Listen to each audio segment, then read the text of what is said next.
talk about some more benefits. There are so many, there are so many, and of course, there are some I can't share here. Of course, I will only share it to a paid audience.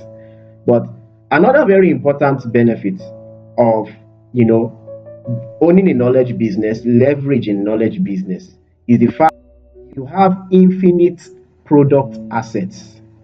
Infinite product assets.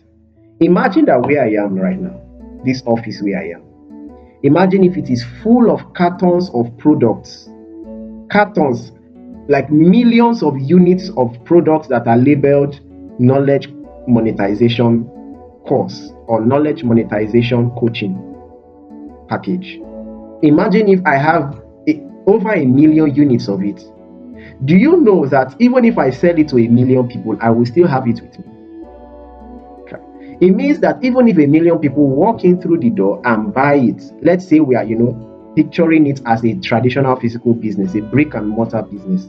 Do you know that even if a million people come and buy it from me, it cannot finish? I will not need to start paying money to produce another batch. I still have it with me. So that's why even the thousands of units of our products that I've already sold and the money that has come from it, do you know that is nothing compared to what can come from it if I am able to bring more people to buy it, if more people come to buy it? Amazing. Infinite product assets. If you enter a store, and in that store, let's say it's a shoe brand, a shoe business. If in that store, the owner of the store has units of products, units of those shoes that are worth 100 million, do you know that that person can see himself as a millionaire in hundreds of millions?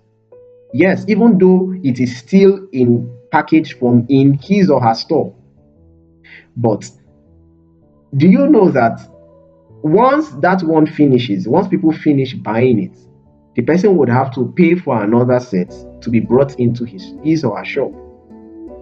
In the same vein, right now I can say that in this same office where I am, I can fill it up with units of my products in hundreds of millions, even in billions.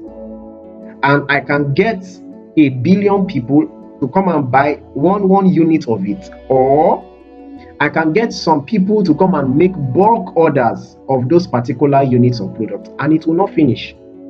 It will not finish. So even if you make a sale now and you take that money and you use it to buy something, maybe to buy a car. Of course, car is a liability except you're using it for certain kinds of things.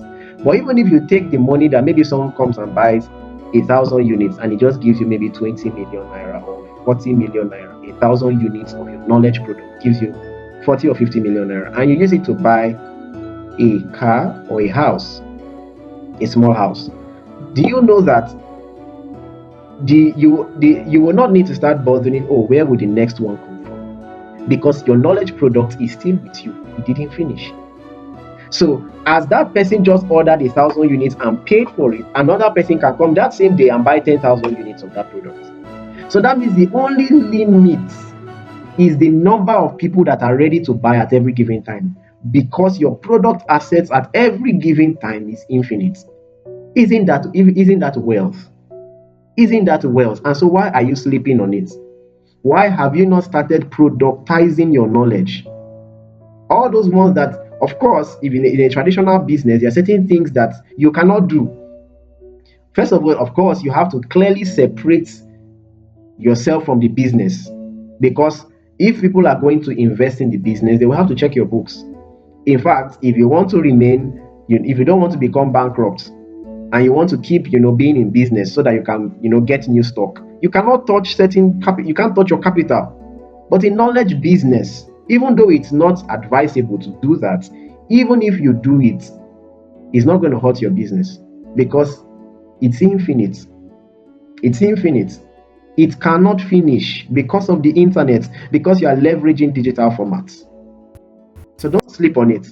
Maximize the power of owning a knowledge business.